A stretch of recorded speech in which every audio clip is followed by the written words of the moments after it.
Hola, what's up everybody? If you guys are interested in any merch, discounts, or tools that I use, please go to the first link in the description. It'll take you to my website. Stay up to date, see all the platforms that I post on, and you can also check out the tool link. Once you click on it, you go here. Everything's broken down into categories, so you can easily find whatever you're looking for. Now enjoy the video. Alright guys, hola, bienvenidos, welcome and welcome back. I know it's been a while, but we do have some calls today that I can probably record. We got a walk-in freezer that's down and a reach-in freezer, so they kind of came in at the same time. They're both out of town. Thankfully they're neighboring, or they're neighbors, so I'm gonna go jump on the I'm sorry, it's a walk-in cooler, so I'm gonna jump in the walk-in cooler first. That's priority, and then the reach-in for the next door neighbor, or the building over, will be next. That's an old system. They always want to put money into it, because if I recommend a replacement, they've already been told they're gonna just have to buy or get rid of it, and they're not buying a new unit. So it's an old Charleston stand-up freezer, and they don't get maintenance, so every time I go out there it's just a plugged up condenser, and it ends up burning up some wires and stuff like that. And then this walk-in cooler that I'm gonna check right now, I went inside to talk to them.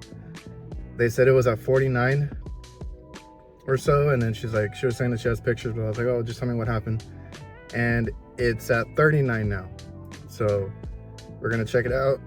See if it's a low charge issue, only because somebody else installed it. So if somebody else installed it in the summertime, or like any time that it's hot, because it's hot here all the time, and then we get random cold fronts, cold weather, although we haven't been called in a while, and it's already December.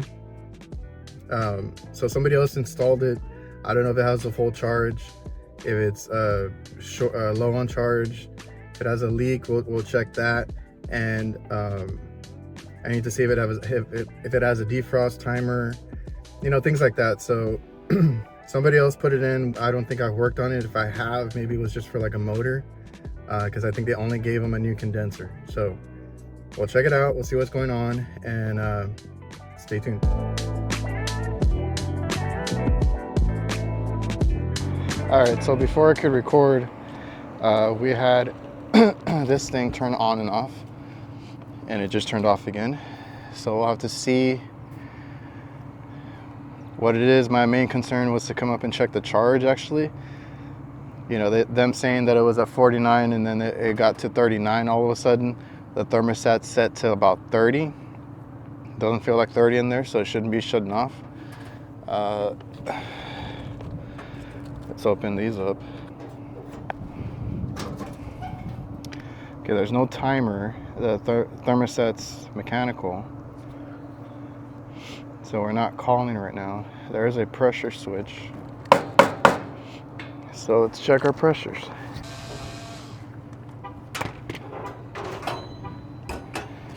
No sign of any leaks, so let's just see what it's doing.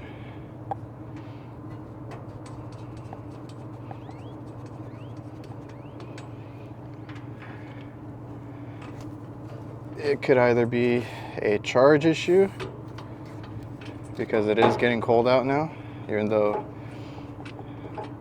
well, it's acting up right now, but so it's a good thing for me. But it's getting hot again. Like, it's already after 11 now, and if it gets hot, then I don't know if it's a cold weather issue, like if we don't have enough charge in the receiver for that winter charge when it gets 40, 50 degrees.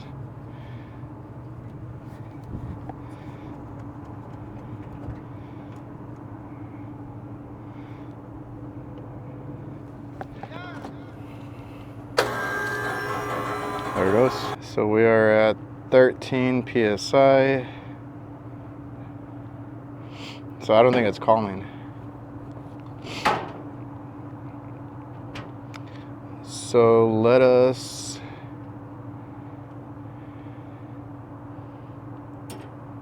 Alright, now I heard it click. Okay, so the pressure goes up 32, 33.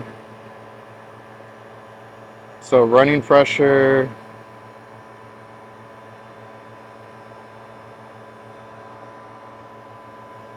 is not great, actually. Well, granted, it's 60 degrees out.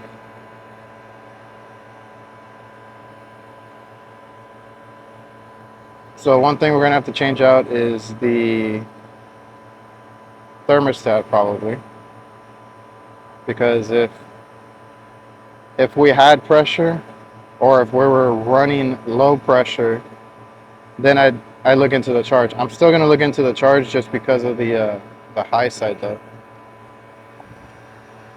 But it is getting cold. All right, so yeah, as soon as I went up there, started short cycling, and I pulled out the camera. So our pressures do look a little low, but it's not running enough for me to tell. So I'm gonna drive around front because we're in a plaza, and go back inside. I'll show you real quick how we can check that thermostat, because I hear a click. So that solenoid is clicking on and off, and we're actually pumping down. We're not short cycling on a low charge. The charge, I think, has enough to do what it needs to do. And like I said, our weather is not horrible. Like, we get 50 at the lowest, so I don't think we're having an issue with the charge. Now, I will check superheat and all that up there to make sure that when it is running, I need it to run like 10-15 minutes for it to settle. If we have good superheat, if the line coming back is getting cold, you know, all that good stuff, and get them the temperature, because like they said, they were in the 40s, almost 50. So, you know, something's going on. It ran enough to come down. I don't know if that thermostat is sticking too, so we'll see. Let's go check that out. Okay, our air comes out of here. This is not where you want the bulb. So let me try and move this real quick and check the thermostat.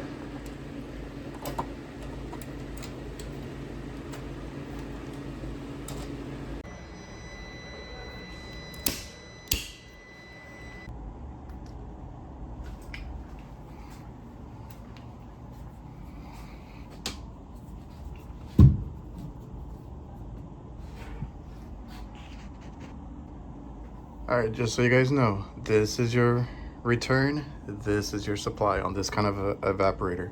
And now, unfortunately, it's not pretty, but I found this is the easiest and most accurate way to get the temperature reading. That way, whatever you set it to is actually the temperature of the room, and we'll check it with that, how they check it.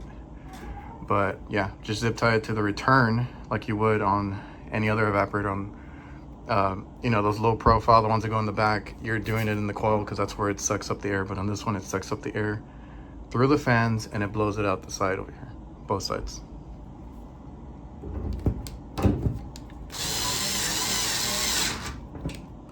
And it's missing that screw, but it's fine. That's what it's gonna look like. Not the prettiest, but it works. So let's go turn this back on and check temp.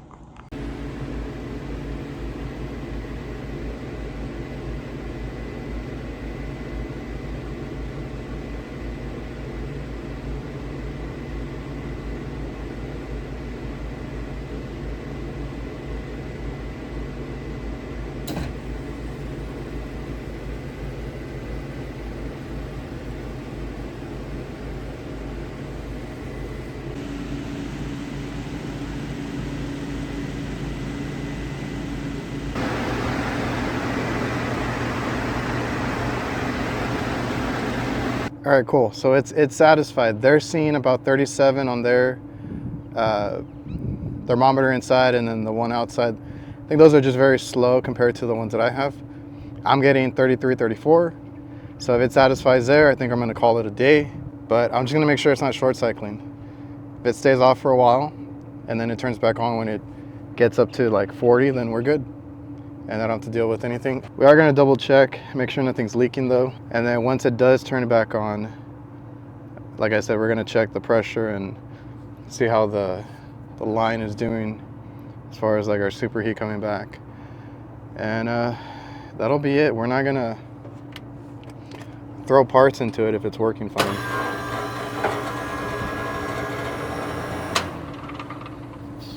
Yeah, I gotta see why it's doing that. That doesn't mean it's on. That means that the pressure built up. So yeah, I was hoping my psychrometer would reach on the rooftop, but it doesn't. But our pressure, you can tell it's not trying to call. It's not trying to turn on. I think, like I said, we're just leaking by a little bit. I don't know how to get that to focus, but let me move back. I can see it bubbling, so I'm pretty sure that's just gonna every now and then try to turn on as it rises. So we got 15, 16.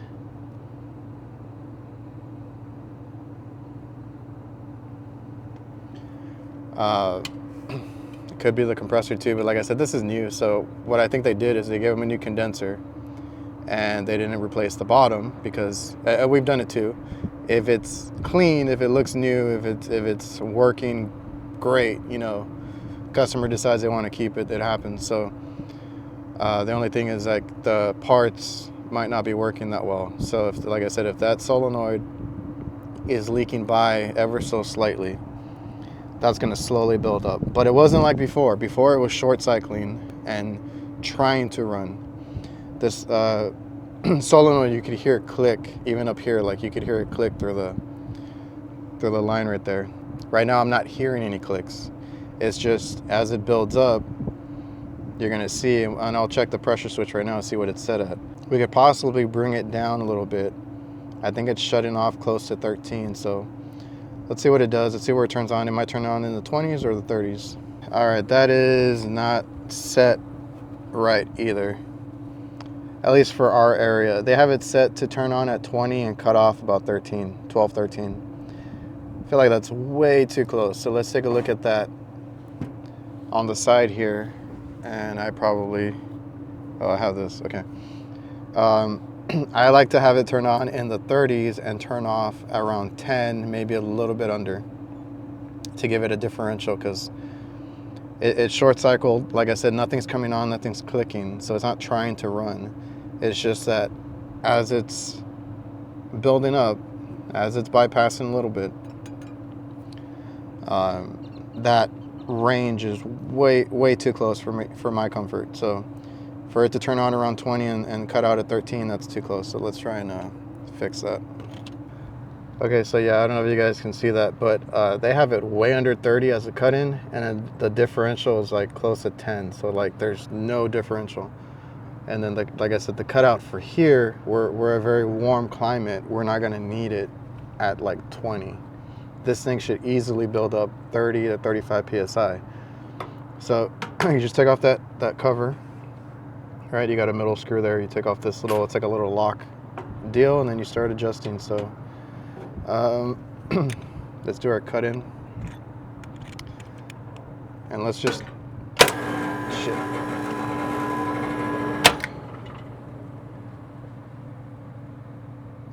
This has a big number change, but we're gonna go over 30, and then our differential is gonna be like 20 to 25.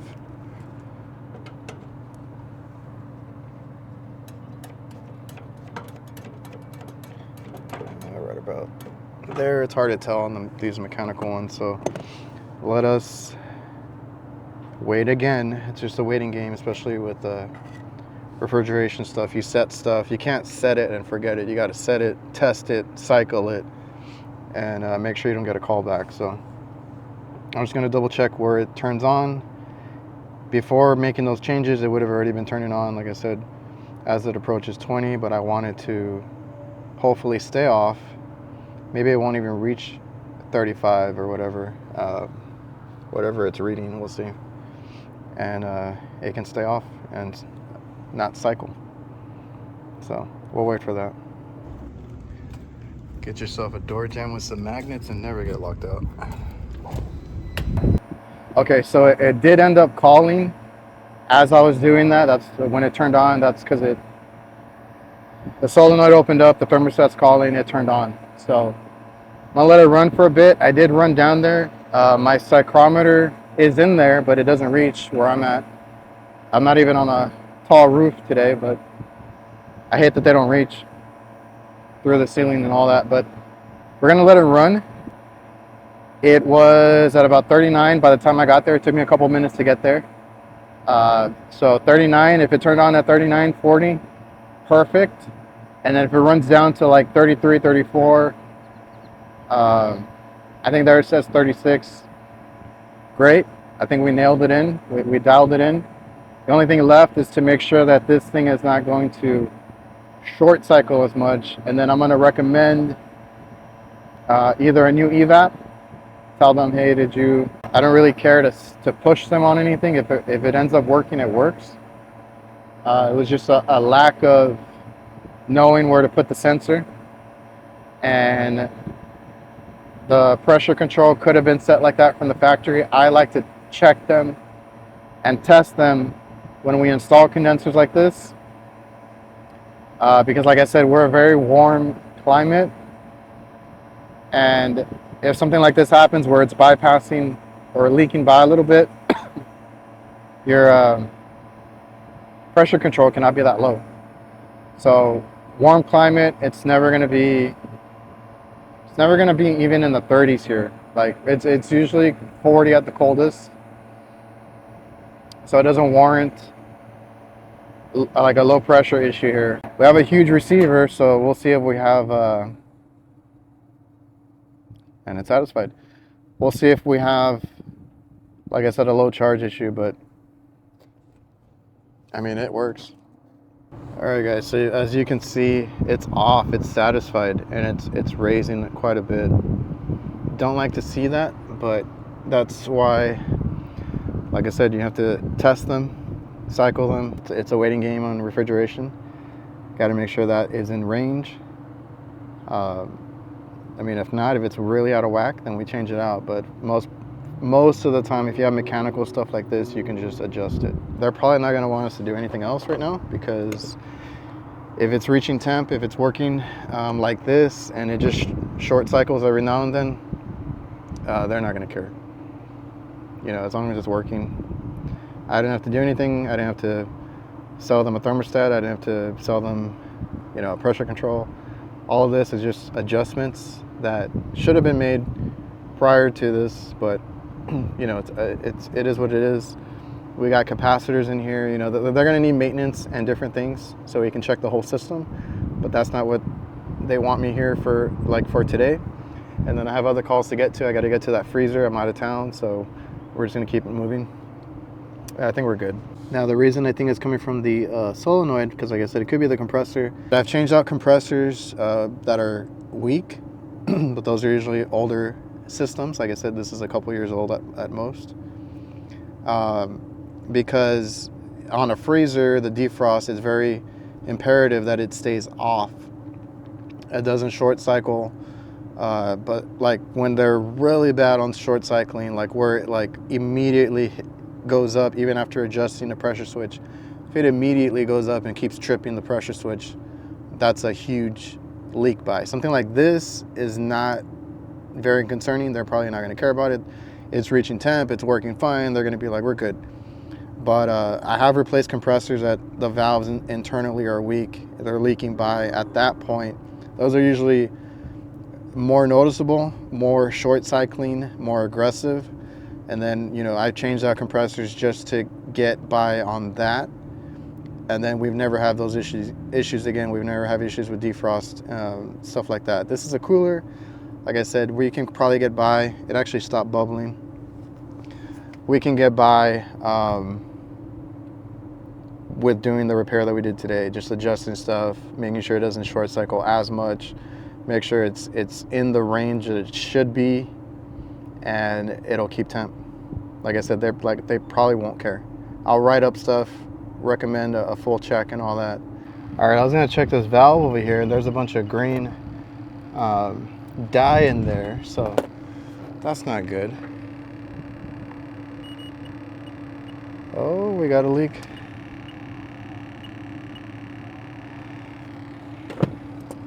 Let's see this one. Oh, God damn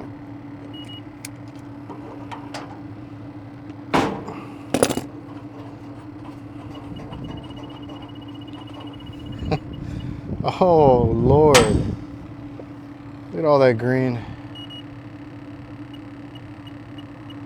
Okay. So the valves are leaking. It looks like it was popped off over here at some point. That's kind of weird.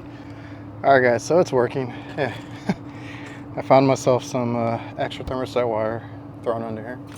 So it's working. I just want to put nylog for now. I'll give them the heads up as to these leaks. Just put a little bit of nylog here, here.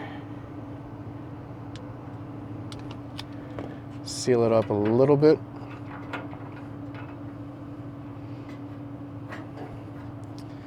And like I said, I'll give them the option to do some repairs, further check it. I would have to schedule a leak check just to make sure the evaporator isn't leaking, because I would hate to add a ton of refrigerant today and come back and it's all leaked out. So we'll do a leak check, see what they want to do. But like I said, it's working. My customers usually are like, F it, let it run till it fails, you know? All right, so we're good. I explained to the customer, she wanted to hear exactly what was going on. I'm all good for that. I love educating the customers when I can. I always try to, or sometimes I try to dumb it down so that they'll understand, but she wanted a breakdown. I gave her a breakdown. It's all in my notes. I cover myself in my notes so that if they're like, oh, you didn't tell us about this, you didn't tell us about that. No, it's in there. It's in my notes. So I explained to her that everything's good. More than likely, they're not going to want repairs. She doesn't have any say-so in it. There's only a few or a couple of people because this is a national chain. And I'm already getting to the next customer. I told you it's down like their neighbor. So they're going to figure it out. I don't think they're going to want a repair. So like I said, I told her what I did, moved the sensor, adjusted the pressure controls. I waited for it to cycle because I didn't want to get a call back. And I told her if that I did mention other repairs in my notes, if they want to do that, which would be the leak check and obviously topping it off. The valves, if they want to replace the valves. So let me get down. I'm on a bit of a time crunch. So let me see if I can quickly get to this freezer. I don't even think I have parts for it. I don't think I have any starting components if that burnt up again. But I was here a couple months ago, I'm pretty sure. So it shouldn't be dirty. That usually happens once a year. I get called out here to this one for this freezer where it's like plugged up, starts overheating, burning up wires that go to the starting components, the compressor and whatnot, and it's just an overheating problem. Or the AC is not working. We'll see if that's an issue right now. Because if that kitchen gets hot, that thing doesn't work. So let's see if we can quickly diagnose it, either fix it or order something. I don't know. See, well, I feel like I was just here, so we'll see.